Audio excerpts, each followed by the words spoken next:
चर्चा शुरू करेंगे। हमारे साथ तमाम मेहमान जुड़ रहे हैं। प्रेम शुक्ला भारतीय जनता पार्टी के प्रवक्ता जुड़ रहे हैं, अखिलेश प्रताप सिंह कांग्रेस के प्रवक्ता इस चर्चा में शामिल हो रहे हैं, रजत सेठी पॉलिटिकल एनालिस्ट और लेखक वो भी इस चर्चा में आ रहे हैं, प्रोफेसर बद्री नारायण ये वाइस चांसलर है Tata institute of social sciences के TISS के, वो भी चर्चा में आएंगे, और प्रोफेसर JS राजपूत पूर्व डायरेक्टर है NCERT के, उनसे भी हम सवाल पूछेंगे। प्रोफेसर अरुण कुमार अत्री ये प्रिंसिपल है शहीद भगत सिंह कॉलेज के, वो भी चर्चा में आएंगे। 3 सवाल इस पैनल के सामने मैं रखूंगा।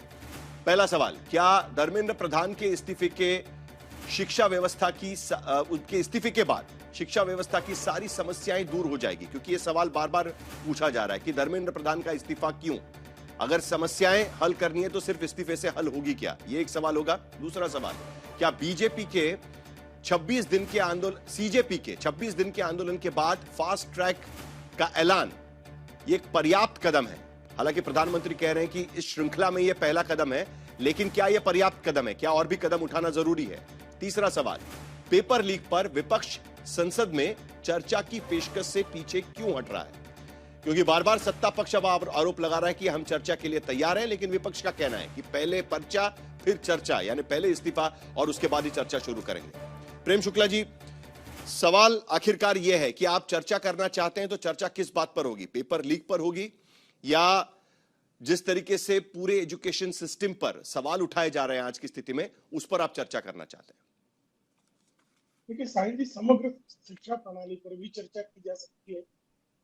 परीक्षाओं में जिस तरह की लीक्स हो रहे हैं, पर्चे लीक हो रहे हैं, इस पर भी चर्चा हो सकती है। ये बिजनेस एडवाइजरी कमेटी के समक्ष विपक्ष के सत्ता पक्ष के दोनों पक्ष के लोग बैठे हैं, और हम किस प्रक्रिया से कितनी देर के लिए किन किन मुद्दों पर चर्चा करना चाहते हैं, इस पर हम तय कर सकते हैं। विपक्ष को इससे भागने की आवश्यकता नहीं, क्योंकि संसद का सदन जो है इस तरह की सार्थक चर्चा का सबसे बेहतरीन मंच है, और उस मंच का सदुपयोग मुझे लगता है विपक्ष को करने से जरा सा भी संकोच नहीं करना चाहिए। समग्र शिक्षा प्रणाली पर भी चर्चा करने में मुझे लगता है कि किसी को संकोच नहीं होना चाहिए कि हम जो है शिक्षा व्यवस्था किस तरह से करें, हम परीक्षाओं की व्यवस्था से किस तरह से करें, हम रोजगार परक शिक्षा प्रणाली को में क्या और जो है नई चीजें क्या हम उसमें ला सकते हैं, इस पर चर्चा करें। शिक्षाविदों से भी हम इस पर विमर्श कर सकते हैं, और हमारे संसद के में भी बहुत सारे ऐसे लोग हैं जिनका शिक्षा क्षेत्र में योगदान रहा है, ऐसे लोगों को भी अपनी बातें रखने का अवसर मिलना चाहिए। तो चर्चा करने से भागने का क्या उचित? आज आदरणीय प्रधानमंत्री जी जिस तरह से विपक्ष कह रहा है कि स्थगन प्रस्ताव लाते हैं, जिस तरीके का माहौल सदन के बाहर बना हुआ है, देश में बना हुआ है, ऐसे में स्थगन प्रस्ताव लाते हैं और उस पर चर्चा करते हैं। कई बार पार्लियामेंट के भीतर जो अहम मुद्दे हैं उस पर स्थगन प्रस्ताव लाया जा सकता है। कई बार जो सदन के बाहर जो चीजें हो रही है उस पर अगर अर्जेंट चर्चा कर रही है तो उस पर भी हो सकती है। ये स्थगन प्रस्ताव स्वीकारना या अस्वीकार करना है तो आदरणीय लोकसभा अध्यक्ष का जो है विशेष है, लेकिन बिजनेस एडवाइजरी कमेटी में बैठकर जो है व्यापक चर्चा भी तय की जा सकती है। वो दीर्घकालिक चर्चा करना चाहते हैं उस पर भी जो है बात हो सकती है। आज जो सदन के नेता राज्यसभा आदरणीय जगत प्रकाश नड्डा जी ने कल ही स्पष्ट तौर पर यह बात कही है कि हम हर तरह से चर्चा करने के लिए सत्ता पक्ष तैयार है। विपक्ष को जो है सत्ता पक्ष के इस प्रस्ताव को स्वीकार करके एक सार्थक चर्चा का अंग बनना चाहिए। सार्थक चर्चा का अंग बनिए अखिलेश प्रताप सिंह, पर्चे की मांग छोड़ दीजिएगा, चर्चा शुरू कर दीजिएगा। साहिल जी, आज सत्ताधारी पार्टी के सांसद भी वहां पर प्रदर्शन कर रहे हैं। साहिल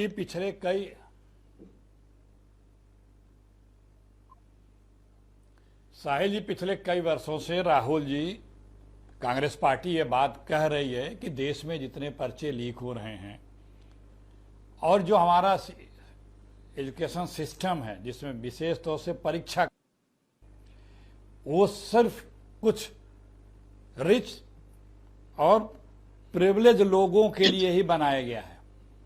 इस पे बात होनी चाहिए, इस पे सुधार होना चाहिए। कई सालों से कह रहे हैं और हर महीने कहते हैं, हर महीने इस तरह की बातों में जा करके मीटिंगों में, जनसभाओं में लड़कों के बीच, छात्रों के बीच ये बात कर रहे हैं, लेकिन ये सरकार के कान में कोई जू नहीं रेंग रहा है, क्योंकि सरकार ने बीजेपी की जो 14 अटल जी के बाद की जो बीजेपी है, उसने भ्रष्टाचार को अपना शिष्टाचार बना लिया है और वो काम पूरा भ्रष्टाचार कर रहे हैं।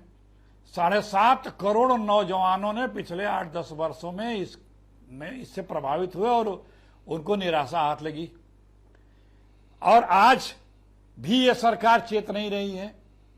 बार बार कहा जा रहा है राहुल जी की बातों से, फिर भी सरकार पे असर नहीं पड़ता है। एक नकारा शिक्षा मंत्री जो 5 साल से अधिक समय में है, सिर्फ उसके दामन पे दाग ही दाग हैं उस विभाग के और शिक्षा के, उसे क्यों बचाया जा रहा है? साफ है उसके तार बहुत ऊपर तक जुड़े हैं, किसी के इशारे पर वो ईमानदारी से भ्रष्टाचार कर रहा था, तो जिन लोगों के लिए ईमानदारी से वो भ्रष्टाचार कर रहे थे वो लोग उन्हें बचा रहे हैं। कहा जा रहा है, अभी आपने कहा कि बदल देने से क्या फर्क पड़ेगा, जिसकी जिम्मेदारी है जवाबदेही उसकी होती है, और अगर कुछ भी नया व्यवस्था अपना दें और वही नकारा व्यक्ति रहेगा तो क्या वो व्यवस्था चल पाएगी? नहीं चलेगी। तो नकारे को तो पहले हटाना पड़ेगा। अब मोदी जी नहीं हटा रहे हैं, अभी अपने शिक्षा मंत्री प्रधान को नहीं हटा रहे हैं, तो कल कहीं ऐसा ना हो प्रधानमंत्री को हटना पड़ जाए।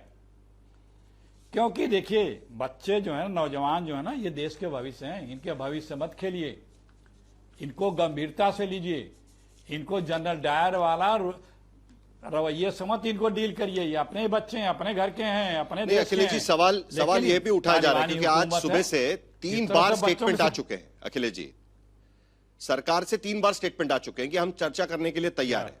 ठीक है, वो कॉकरोच जनता पार्टी के लोगों को भी कह रहे हैं, स्टूडेंट्स को भी कह रहे हैं कि आप आइए हम चर्चा करते हैं। विपक्ष को कह रहे हैं कि सदन के भीतर चर्चा करिए। अलग अलग मंत्रियों के किस बात की बयान, अलग अलग चर्चा? मुख्यमंत्रियों के बयान। तो एक मैंने व्यापक आपसे- चर्चा मैंने होना आपसे जरूरी कहा- है या इस्तीफा आपके लिए जरूरी है? और इस्तीफा जरूरी है तो क्यों जरूरी है कांग्रेस पार्टी के लिए कि उसके बिना चर्चा नहीं हो पाई? मैंने आपको समझाया, फिर समझा रहा हूं। इस्तीफा इसलिए जरूरी है कि आप कोई भी बेहतर से बेहतर भी व्यवस्था बना लेंगे, नकारा व्यक्ति के नेतृत्व में वो बेहतर व्यवस्था भी फ्लॉप ही होगी, इसलिए इस्तीफा पहले जरूरी है। और इस्तीफा क्यों नहीं लिया जा रहा है? क्यों नहीं इस्तीफा लिया जा सकता है? कौन से उसमें मेरिट है उस मंत्री में? इतना फेल्योर, इतने नौजवान बच्चों का भविष्य बिगाड़ने वाला, जिसपे किसी को यकीन नहीं रहा, उसे क्यों उस मंत्रालय में रखा गया है? क्या जाता है? क्यों नहीं हटा सकते हैं? क्यों नहीं हटा रहे? बच्चों के मुद्दे पर नहीं हटाएंगे जो इतना फेल्योर? कारण क्या है? कारण यही है सीधा सीधा कि वो उनके जो हमारे आका लोग बैठे हैं नागपुर में, दिल्ली में, उनके अनुसार वो काम कर रहा है, उनका प्रिय है, इसलिए नहीं हटा रहे हैं। आमतौर पर चाहिए, क्यों नहीं हटाना चाहिए? यह कहा जाता है कि जो काम नहीं करेगा उसे हटा दिया जाएगा, उस पर कार्रवाई होगी, तभी आप मामला आगे बढ़ पाएगा। यही सरकार ने कई बार बात करने की कोशिश की है, यही बात रखने की कोशिश की है। तो क्या कारण है कि धर्मेंद्र प्रधान के इस्तीफे पर सरकार बात करने को तैयार नहीं है, ताकि ये लॉकजाम कम से कम टूट सके, कम से कम चर्चा का माहौल शुरू हो सके? साहिल जी, भारतीय राजनीति के सबसे बड़े फेलियर श्रीमान राहुल गांधी, जो 100 से अधिक चुनाव हार चुके हैं, वो ये सिर्फ नेता हो जाते हैं, वो लीडर ऑफ अपोजिशन हो जाते हैं। तो पहले फेलियर की बातें करने से पहले अखिलेश प्रताप सिंह को जरा अपने गिरेबान में झांकने की आदत डालनी चाहिए। अब भ्रष्टाचार की बात कर रहे हैं, नेशनल हेराल्ड के मामले में 420 के केस जमानत पर रिहा, जबकि नेशनल हेराल्ड से कोई क्या करती है भाई? नेशनल हेराल्ड स्वतंत्रता सेनानियों की संपत्ति में गबन करने वाले चाची 420 और उनके पुत्र दोनों जो है 420 के मामले में अभियुक्त, ये दोनों अभियुक्त सर्वोच्च न्यायालय तक दौड़े चले गए और सर्वोच्च न्यायालय से भी राहत नहीं मिली। इसके बावजूद बेशर्मी की हद है कि आज तक नेशनल हेराल्ड को इस्तीफा दिया क्या इन्होंने? तो ये बातें इस तरह से करते हैं। आदरणीय धर्मेंद्र प्रधान जी पर भ्रष्टाचार का कौन सा आरोप है? 12 लाख करोड़ रुपए का भ्रष्टाचार करने वाले, यहाँ से धन लूट कर इटली पहुंचाने वाले, भारत के जो है बहुत सारे जो पुरातात्विक महत्व की चीजों की स्मगलिंग करने वाले हैं, ये लोग जो है आज बात कर रहे हैं कि किस भ्रष्टाचार का आरोप किस पर लगा रहे हैं? जो बेदाग सरकार है, 12 वर्षों में जिस सरकार पर एक भी दाग नहीं लगा, इन पर तो सर्वोच्च न्यायालय आदेश दिया करता था। एसआईटी नेशनल हेराल्ड के मामले में मजिस्ट्रेट कोर्ट ने 2013 में जब डॉक्टर नहीं, प्रेम शुक्ला जी, सवाल यहाँ पर यह है कि क्या कारण है कि सरकार धर्मेंद्र प्रधान के इस्तीफे पर बात नहीं करना चाहती? जो स्टूडेंट्स की भी मांग है, स्टूडेंट्स के तरफ से भी पहली मांग धर्मेंद्र प्रधान के इस्तीफे पर आती है, विपक्ष के तरफ से भी पहली मांग धर्मेंद्र प्रधान के इस्तीफे पर आती है। नहीं, अभिजीत दीप के स्टूडेंट है। कौन स्टूडेंट है उसमें भाई? कौन स्टूडेंट है जो पुलिस पर हमले कर रहे हैं? जवाब देने के लिए जो पत्रकारों पर हमले कर रहे हैं वो स्टूडेंट है? कौन स्टूडेंट है? तो उनसे बातचीत क्यों कर रहे हैं? स्टूडेंट क्या कारण है कि जितेंद्र सिंह आकर कहते हैं कि हम बातचीत करने के लिए तैयार है? क्या कारण है कि जेपी नड्डा कह रहे हैं कि मेरे घर आइए, मेरे ऑफिस आइए और बात करने के लिए तैयार है? हम वार्ता करने एक ऑफिशियल लाइन बताइए ना कि किसके साथ बात करने के लिए आप तैयार है? हम बातें करने के लिए तैयार हैं। जो बात जिनके साथ आप बात करना चाहते हैं वो भी कह रहे हैं कि इस्तीफा दीजिए पहले। सोनम वांगचुक से बात करने के लिए तैयार है। छात्रों का प्रतिनिधिमंडल आए ना, छात्र अब जरा स्टेटमेंट सुना देते हैं। नहीं, सोनम वांगचुक का जिक्र तक नहीं किया है। जितेंद्र सिंह जो प्रधानमंत्री कार्यालय के मंत्री है, उनका बयान जो अभी अभी आया है उसमें सोनम वांगचुक का जिक्र भी नहीं है। वो कह रहे हैं कि हम कॉकरोच जनता पार्टी के साथ बात करने के लिए तैयार है। ये उनका बयान है। आप बयान सुन लीजिए एक बार फिर। छात्रों से बात करने के लिए तैयार है। एग्जैक्टली वही तो पूछ रहा हूं मैं आपसे। उनकी पहली मांग तो इस्तीफे की है। नहीं, मैं आपसे जानना चाहता हूं, अभिजीत दीप के छात्र हैं क्या? किस विश्वविद्यालय के छात्र? नीट की एग्जाम दी है क्या उन्होंने? कौन से विश्वविद्यालय के छात्र? जरा बताइए तो सही। हाँ, जो छात्र उसमें शामिल हो, कॉकरोच जनता पार्टी के अभियान में जो छात्र शामिल हो, जो राजनीतिक अराजक शक्तियों के साथ ना हो, ऐसे लोगों से साहिल जी जरा समय दीजिए। अखिलेश प्रताप सिंह, देखिए मामला अभी वो अभी कह रहे, उनके मंत्री कह रहे हैं कि हम बातचीत करने के लिए तैयार हैं। प्रवक्ता कह रहे हैं कि अभिजीत दीप के होते कौन है, उनसे क्यों बात करें हम? नहीं, अभिजीत दीप के छात्र क्या? ये नहीं, कौन है नहीं पूछो, छात्र है क्या? मेरा प्रश्न अभिजीत दीप के छात्र है क्या? अरे तो बात क्यों कर रहे हैं? जो आके आपको मिले थे प्रतिनिधिमंडल में, उनसे बात क्यों की आपने? अरे आपने मुझसे सुना, अब मुझसे सवाल किया तो सुन तो लीजिए। अब सवाल मुझसे क्या, सुन तो लीजिए साहिल भाई। साहिल भाई देखिए, जो लोग लोकतांत्रिक होते हैं ना, उनमें संवेदनशीलता होती है। तानाशाह में संवेदनशीलता नहीं होती। यहाँ पे हमारे मित्र जो है, देखिए भाई मैं किसी के बीच में नहीं बोलता, थोड़ा इसका बनाए रखिएगा। यहाँ पे बताया जा रहा है कि जो छात्र नहीं है वो बात नहीं कर सकता। तो सांसद में कौन छात्र हैं? नेता जितने संसद में चुन गए वो कौन छात्र हैं? अच्छा, वो संसद ये देखिए विचारधारा, देखिए तानाशाही की, कि यह व्यक्ति कह रहा है कि जो छात्र नहीं है उनसे हम क्यों बात करें। तो जो लोग आज छात्रों के पक्ष में, देखिए प्लीज ये इसे जो है प्लीज ये देखिए, ये बीजेपी के सबसे विचारधारा के, ये बीजेपी के चेहरे हैं, ये बीजेपी की विचारधारा है, बीजेपी के आदर्श हैं। अंग्रेजों के दलाल जो है भाई मेरे, ये बीजेपी के आदर्श हैं। ये देखिए बीजेपी के आदर्श हैं। ये इनके संस्कार देख लीजिए साहिल भाई, देखिए इनके संस्कार कितने अच्छे हैं। इनकी पार्टी अपने अखिलेश जी आपकी बात का परिचय दे रहे हैं, अपने परिवार, बाकी सारे लोग भी हैं। आप अपनी बात खत्म करिए। इनको चुप करा तब मैं बोलूंगा साहिल भाई। आप आपकी बात खत्म करिए, आपकी बात सुनाई दे रही है। उनको चुप कराइए तब ना मैं बोलूं। देखिए देखिए साहिल भाई, बात यही है कि आप किसी से बात करने के लिए सबसे पहले अहंकार को त्यागना होगा, फिर उसके बाद सही रास्ते पे चलना है। बातचीत करने के लिए बातचीत का नतीजा भी निकलना चाहिए। तो नतीजा कैसे निकलेगा? जिससे रगड़ा है, जो फेल्योर है, फ्लॉप है, उसके रहते बातचीत से क्या फायदा होगा? प्रधानमंत्री जी क्यों नहीं उसको हटा रहे हैं? उस व्यक्ति को हटा दें, बातचीत करें। क्योंकि पिछले कई वर्षों से राहुल जी ये बात कर रहे हैं कि जो परीक्षा है उसके सिस्टम में खोट है और जो हमारी प्रणाली है उसमें खोट है। वो बार बार ये कहते हैं प्रिविलेज रिच लोगों के लिए ही ये सिस्टम ऐसा बनाया गया है जिनको लाभ मिलता है, सबको नहीं मिल पाता है। कुल मिलाकर जब तक इस्तीफा नहीं होता तब तक विपक्ष इस बात को आगे बढ़ाने के लिए तैयार नहीं है। जो बातचीत यहां पर हुई है उससे यह बात तो साफ निकल कर आती है। लेकिन रजत सेठी, प्रधानमंत्री मोदी इस बात को लेकर पिछले 3 साल से बात कर रहे हैं। पेपर लीक के मामले पर प्रधानमंत्री ने हर चुनावी रैली में बात की है। मैं यहां पर नजर डाल रहा था, देखिए कोटा में 2023 में राजस्थान में चुनाव हो रहे थे। प्रधानमंत्री ने कहा कि Congress sold papers for all exams. Congress ने पेपर बेचे और इसी के वजह से कांग्रेस को हटाइए, हमारी सरकार लाइए, हम यहां पर पेपर लीक नहीं होने देंगे। 2023 में सीकर में भी राजस्थान चुनाव के वक्त पे एक बार फिर प्रधानमंत्री ने यह मुद्दा उठाया था कि पेपर लीक के वजह से लोगों का नुकसान होता है, जनता का नुकसान होता है, युवाओं का नुकसान होता है, उस पर कार्रवाई होनी चाहिए। चित्तौड़गढ़ में भी अगर उनकी पार्टी सत्ता में आएगी तो पेपर लीक में जो करप्शन है उसको रोकने की कोशिश की जाएगी। जयपुर में अक्टूबर 2023 में एक बार फिर वही बयान। नागौर में नवंबर 2023 में एक बार फिर पेपर लीक के मुद्दे पर सवाल उठाया गया और कोटा में जाहिर सी बात है कि कोटा में भी मुद्दा उठाया गया।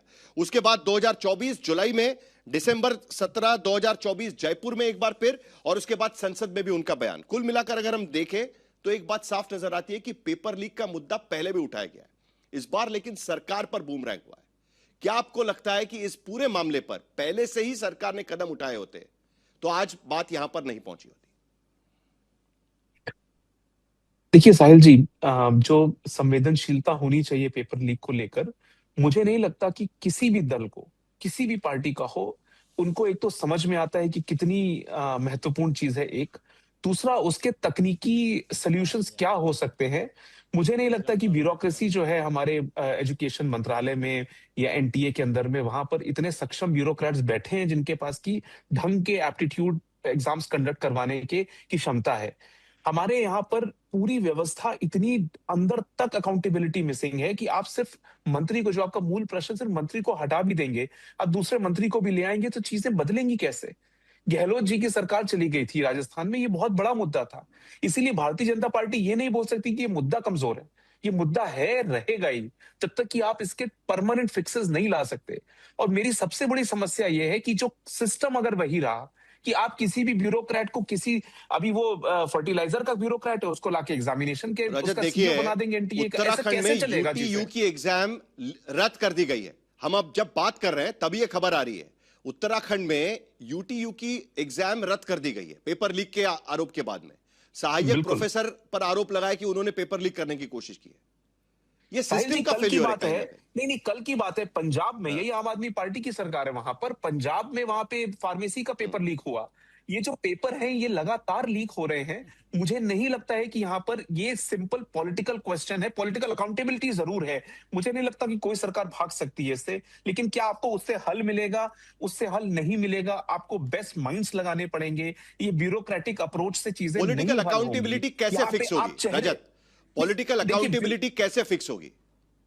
देखिए, बिल्कुल मुझे लगता है कि जिसका भी रेजिग्नेशन लेना हो, उसकी अकाउंटेबिलिटी पॉलिटिकल सिस्टम में प्रधानमंत्री को तय करनी है। उनको लगता है कि उसके बदलाव से चीजें, व्यवस्था अपने आप सुधरने लगेगी। मुझे नहीं लगता कि उससे कुछ बदलेगा जब तक कि आप अकाउंटेबिलिटी, अब आर्टिकल 311 लेके बैठे हैं जिसमें कि ब्यूरोक्रेट को परमानेंसी मिली हुई है कि वो पेपर लीक उसकी अगर आंखों के नीचे भी अगर हो रहा है तो आप उसको फायर नहीं कर सकते। तब तक इस देश में आर्टिकल 311 रहेगा जो कि ब्यूरोक्रेट्स को बचाता रहेगा। पॉलिटिशियन का जो के ऊपर अकाउंटेबिलिटी हर 5 साल बाद भी तय होती है और बीच में भी तय होनी चाहिए। और यहाँ पर अगर रेजिग्नेशन चाहिए मंत्री का तो लेना चाहिए, बट मैं ये जानना चाहता हूँ, आज एनटीए हर बार तय होनी चाहिए, हर दिन तय होनी चाहिए। पार्लियामेंट भी अकाउंटेबिलिटी का मैकेनिज्म के तरीके हैं। बट आप मुझे ये बताइए, इस देश में यही बात ब्यूरोक्रेसी के ऊपर नहीं, ब्यूरोक्रेसी के ऊपर कब अकाउंटेबिलिटी फिक्स होगी? जब तक आखिरी बाबू, वही तो बात है ना, एनटीए बनाया गया। सवाल तो ये भी उठाया जा रहा है कि आपने एनटीए तो बना दिया, आपने कहा कि राज्यों में पेपर लीक होती है इसके लिए हम एनटीए बना रहे हैं, और एनटीए बनाने के बाद भी तो पेपर लीक नहीं रोक पाया। एनटीए के किसी भी कर्मचारी पर या जो वहां पर बैठे हुए लोग हैं उन पर कभी कार्रवाई नहीं हो पाई, और इसीलिए प्रोफेसर आर्टिकल 311 है, आप उनको ट्रांसफर कर सकते हैं। तो कौन बचा रहा है? ज्यादा गलती कौन बचा रहा है? नॉर्थ ईस्ट में आप कौन बचा रहा है? संविधान में 311 आर्टिकल है। उनके बॉस तो पॉलिटिकल अपॉइंटीज ही होते हैं ना, उनके बॉस तो पॉलिटिकल अपॉइंटीज ही होते हैं। बिल्कुल होते हैं ना, हटाएंगे, करेंगे क्या? आपको एक ब्यूरोक्रेट को हटा के दूसरे को ले आएंगे? स्किल्स कहां से आ रहा है? आप अखिलेश जी, आप सपोर्ट करिए। आर्टिकल 311 बदलना चाहिए इस देश में। आर्टिकल में आप परमानेंसी, प्रोफेसर बद्रीनारायण, आपको आपने नहीं देनी है संविधान में परमानेंसी लगाया किसी सिर्फ को। फास्ट ट्रैक करने से मामले नकारों बदलेंगे को- क्या? नकारों को सिर्फ defend फास्ट कर ट्रैक रहे हो। करने से अकाउंटेबिलिटी फिक्स होगी क्या? नकारों को defend सिर्फ कर रहे हो, कार्रवाई नकारों करने से को। Accountability fix? एक मिनट अखिलेश जी, एक चुनी हुई मिनट। सरकार का होती है। हाँ साहिल चुनी जी हुई ये जो सरकार की आप- अकाउंटेबिलिटी होती है, लेकिन उसके बावजूद देखिए नंबर्स, देखिए रेलवे रिक्रूटमेंट पेपर लीक 2002 में पेपर लीक हुआ था, 2025 में जाकर कन्विक्शन होता है। कांस्टेबल रिक्रूटमेंट पेपर लीक 2009 में पेपर लीक होता है, 2026 में जाकर उसका कन्विक्शन किया जाता है। 2024 में नीट पेपर एग्जाम का पेपर लीक था, अभी तक उसका कन्विक्शन नहीं है। रेलवे रिक्रूटमेंट बोर्ड मुंबई में पेपर लीक होता है 2010 में, कन्विक्शन होता है 2024 में। तमाम ऐसे उदाहरण हमारे सामने आपको मिलेंगे, तमाम ऐसे उदाहरण मिलेंगे। साहिल कैसे ये कैसे बहुत- रुकेगा ये? कैसे सिस्टम बदलेगा? साहिल ये बहुत बड़ा निर्णय है जो आज प्रधानमंत्री ने घोषित किया, और इससे बहुत फर्क पड़ेगा। क्योंकि देखिए सजा जब तक नहीं होता था, कल्प्रिट पकड़ा जाता था, सालों सालों पैसा वो केस चलते रहते थे, पैसा देके छूट जाता था। तो इससे कड़ी कार्रवाई होगी, जल्दी कार्रवाई होगी, त्वरित सजा होगी, इससे बहुत फर्क पड़ेगा, पहली बात। दूसरी बात जो आप कह रहे थे कि ये जो पूरा हो रहा है साहिल जी, यानी कांग्रेस के समय में पेपर लीक, आम आदमी पार्टी के सरकार में पेपर लीक, अभी की सरकार में पेपर लीक, इसका मतलब ये समस्या सरकार से जुड़ी होने से ज्यादा सोशल सिस्टम से जुड़ा हुआ है, यानी लालच का इन्फेक्शन। ये जो लालच का इन्फेक्शन है ये एक बड़ा कारण है। दूसरा, धर्मेंद्र प्रधान जी के बारे में बहुत बातें हो रही है, और मैं तो देख रहा हूं ये पहली बार है कि शिक्षा मंत्री को इतना टारगेट किया जा रहा है। जो शिक्षा मंत्री जिसने लगातार आमूलचूल परिवर्तन किया है भारतीय शिक्षा व्यवस्था में, उन्होंने आप समझिए कोर्स से लेके, टेक्स्ट से लेकर के सिस्टम तक, नई नई योजनाएं, स्कूल से लेके हायर एजुकेशन तक, इंटरनेशनलाइजेशन ऑफ द एजुकेशन, बहुत सारी चीजें। यानी अगर आप स्कूलों की सुविधाओं में बहुत बढ़ोतरी हुई है, 13,000 पीएम श्री स्कूल, बहुत सारे गांव के स्कूलों से लेके शहर के स्कूलों तक बहुत सारा काम हुआ है, इनॉर्मस है, और इतने सजीव ढंग से वो चीजों को हैंडल करते हैं जैसा हम लोगों ने देखा है। लेकिन इतना ज्यादा आक्रमण सामाजिक विकृति तो हर जुर्म भी होता है। बद्रीनारायण जी, आप Tata institute of social sciences के वाइस चांसलर है, आपको भी पता है कि जुर्म भी सामाजिक विकृति होती है। पिछली साल जब नीट एग्जाम में पेपर लीक हुआ था, तब एनटीए के चेयरमैन ने आके नहीं कहा था कि पेपर लीक अगली बार नहीं होने देंगे, ये मेरी जिम्मेदारी है। किसने कहा था ये? नहीं, देखिए स्टेटमेंट याद है आपको? हाँ बिल्कुल, और ये जिम्मेवारियां होती ही हैं। और जो अभी रजत कह रहे थे कि ब्यूरोक्रेसी से लेकर के ये सारे पक्ष इसमें जिम्मेवार है, लेकिन इसमें मैं बार बार कह रहा हूं, शायद इसको आप नहीं मानेंगे, या मानेंगे तो मीडिया को कितना वो मिलेगा।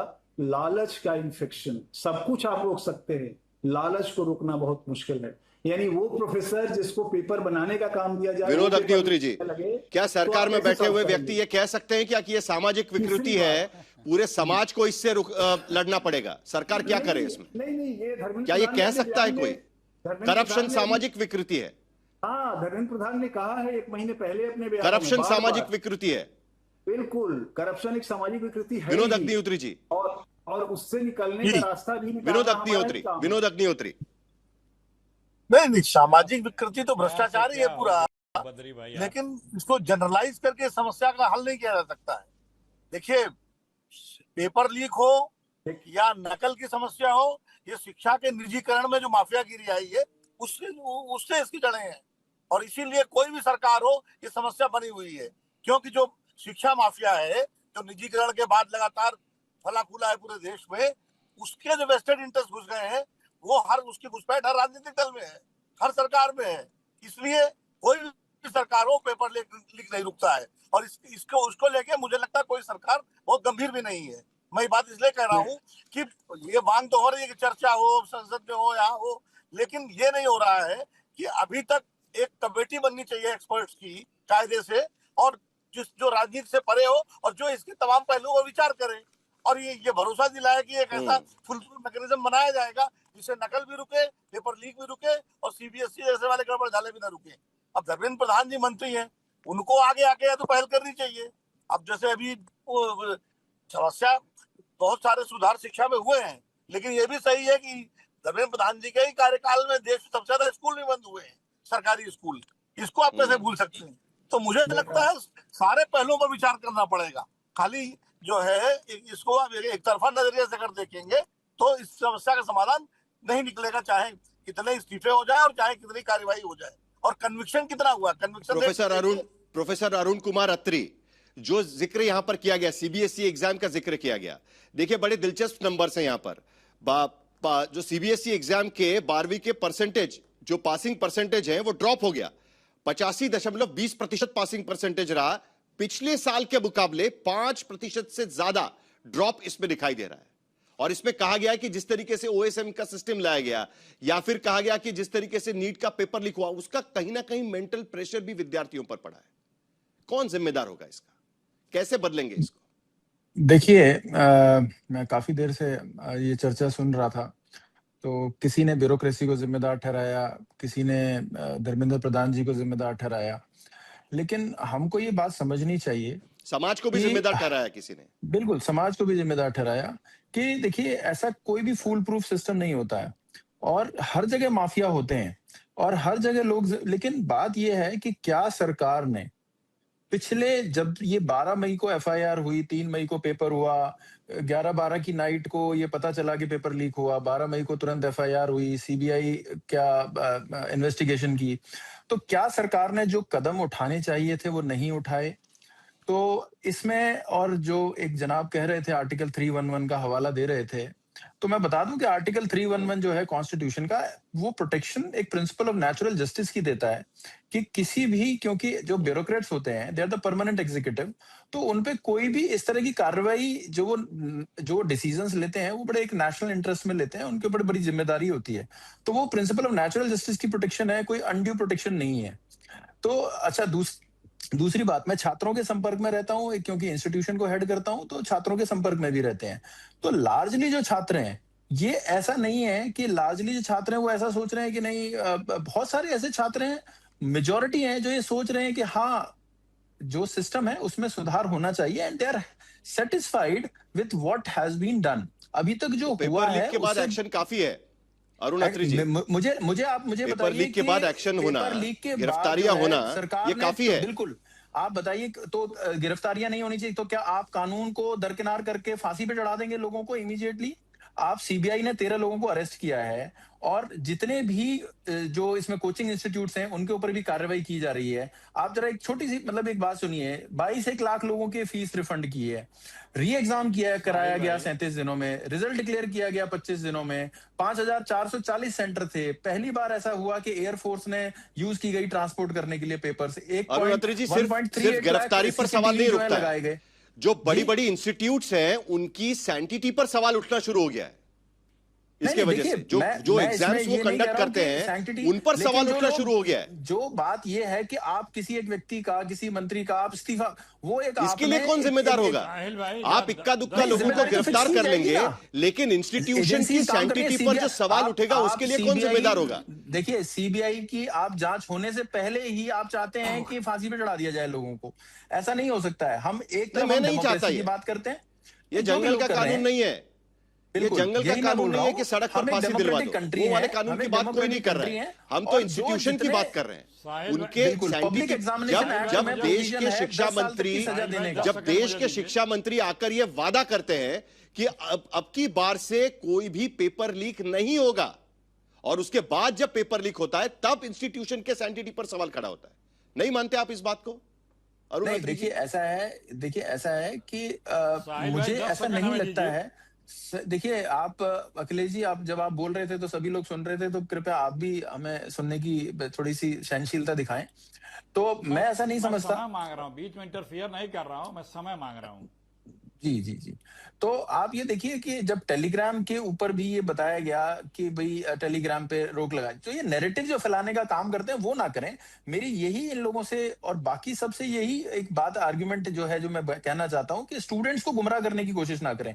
यूथ ऐसा नहीं है कि जो वो आप सड़कों पे जबरदस्ती, आप देखिए कि तोड़फोड़ कर रहे हैं, पुलिस वालों को आप मार रहे हैं। तो जो सड़क पर आंदोलन करने के लिए छात्र उतरे वो गुमराह है। पूरे इस देश में जितने छात्र के आंदोलन हुए हैं वो गुमराह छात्रों के आंदोलन हुए हैं। देखिए, जब भी छात्रों के आंदोलन हुए हैं सरकार की तरफ से यही कहा गया कि गुमराह किया गया उनको। देखिए, रजत सेठी को भी मालूम होगा कि उनके ऐसे कई संगठन उनको पता होंगे कि जो आंदोलन इस तरीके से कर चुके हैं। रजत सेठी, आप खुद क्या ये नैरेटिव ठीक है?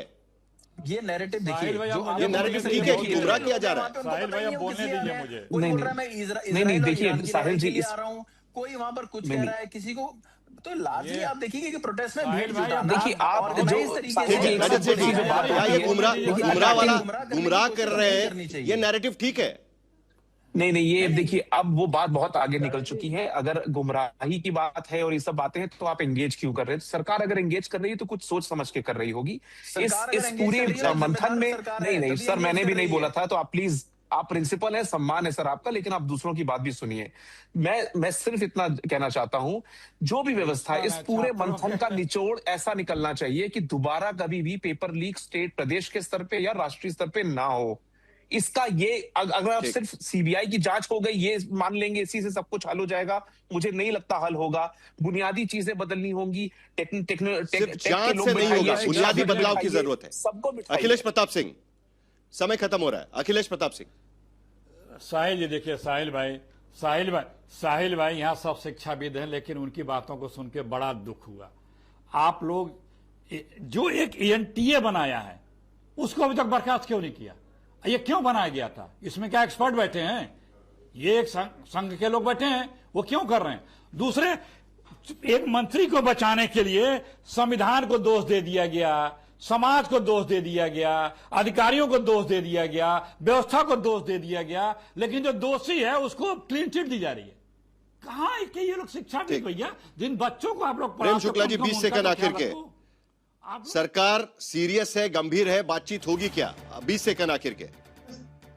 राजस्थान में 19 पेपर लीक हुए, इन्होंने अशोक गहलोत को कब दोषी कहा? प्रियंका वाड्रा तो जाकर उनको सर्टिफिकेट बांट रही थी। तुरंत चेयरमैन बर्खास्त हुआ था, तुरंत चेयरमैन बर्खास्त हुआ था, तुरंत पूरी